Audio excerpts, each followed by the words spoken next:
babe. Let me put you on game. The women men worship?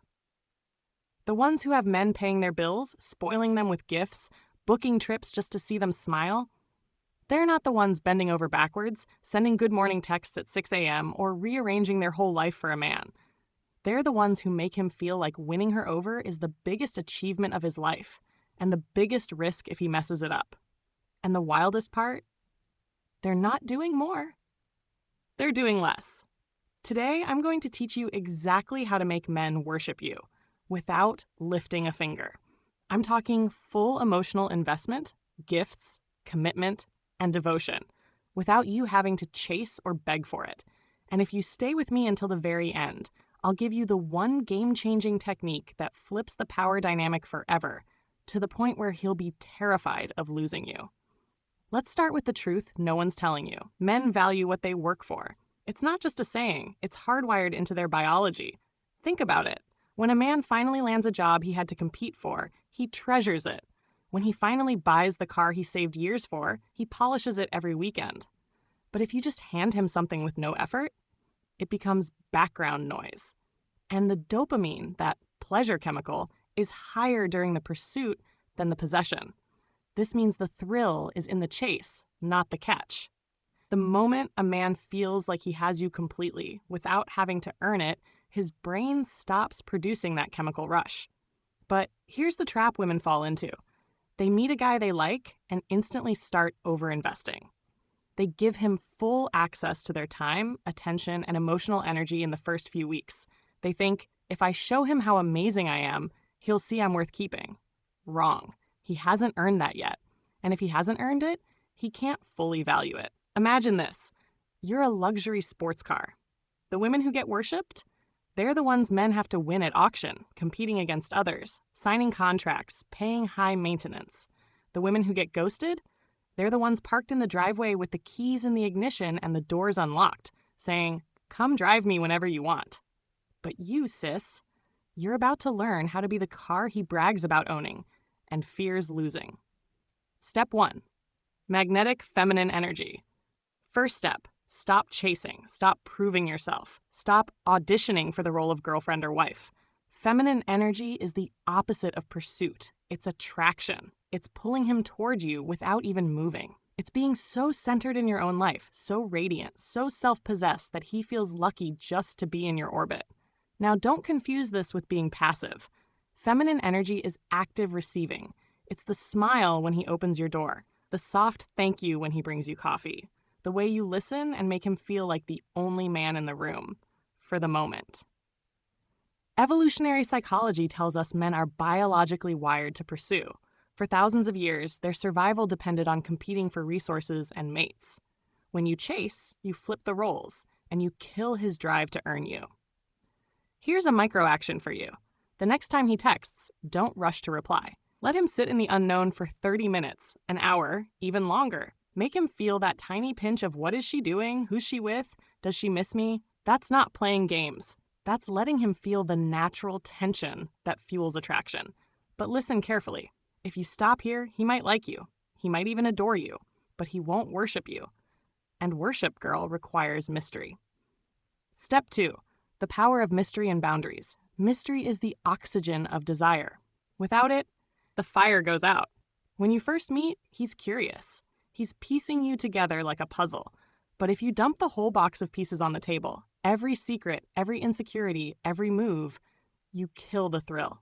Boundaries protect that mystery. They say, I'm valuable, I'm selective, and you're not entitled to all of me just because you're here. Practical example? If he texts late at night, you don't always answer. If he asks what you're doing Friday, you might say, I've got plans, even if those plans are Netflix and wine with yourself.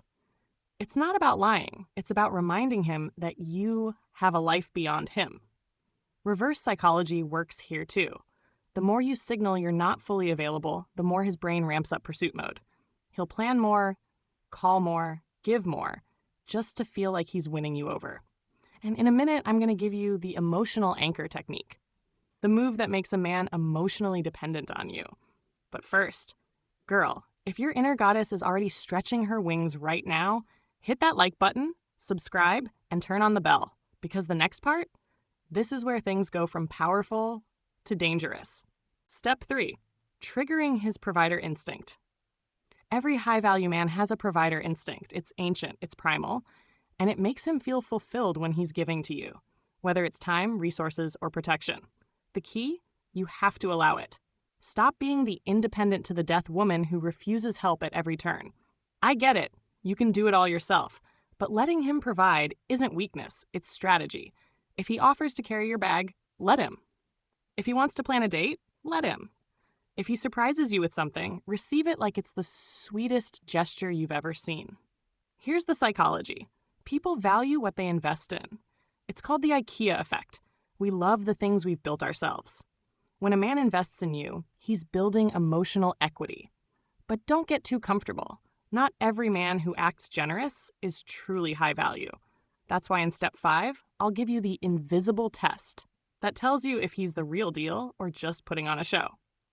Step 4, emotional imprint technique.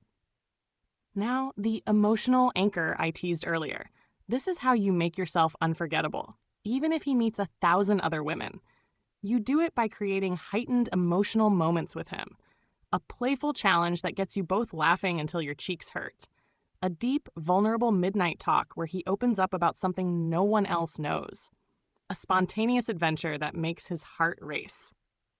Neuroscience tells us the brain links strong emotions to the people we're with at the time. So when you create those moments, his mind literally fuses you to that emotional high. Suddenly, you're not just the woman he's dating, you're part of his identity. And when you're part of his identity, losing you feels like losing himself. But hold on to your seat, because step 5 takes this from he loves you to he worships you and fears losing you. Step 5, the art of making him afraid to lose you. Here's the reality. Men do not fear losing what's always guaranteed. If he thinks you'll stay no matter what, he'll get comfortable, and comfort kills desire. You create scarcity by having a full, rich life outside of him. Your own hobbies, your own friends, your own goals. You're not his shadow, you're your own sun. Now, the invisible test I promised, pull back slightly. Maybe skip one call. Take longer to reply to a text. Watch his reaction. If he leans in, invests more, and tries harder, he's high value.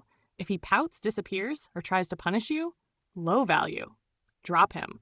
When a man realizes you could walk away and be perfectly fine, that's when he treats you like gold. Because in his mind, he's thinking, if I lose her, I'll never find another like her. And this, babe, is where worship is born. Let's tie it all together. Step 1, radiate magnetic feminine energy. Step 2, keep mystery alive with boundaries. Step 3, trigger his provider instinct. Step 4, anchor unforgettable emotions to you. Step 5, create scarcity so he fears losing you. The game-changing technique I promised? It's weaving all 5 together into your lifestyle. You don't just act like the prize, you believe you are the prize. And when you truly believe it, men have no choice but to treat you accordingly. Sis, if this video lit a fire in you, like it, subscribe, and hit the bell, because what's coming next will make this look like a warm-up. And remember, you don't chase, you attract. You don't beg, you receive. You are the prize. Act like it and watch him worship at your feet.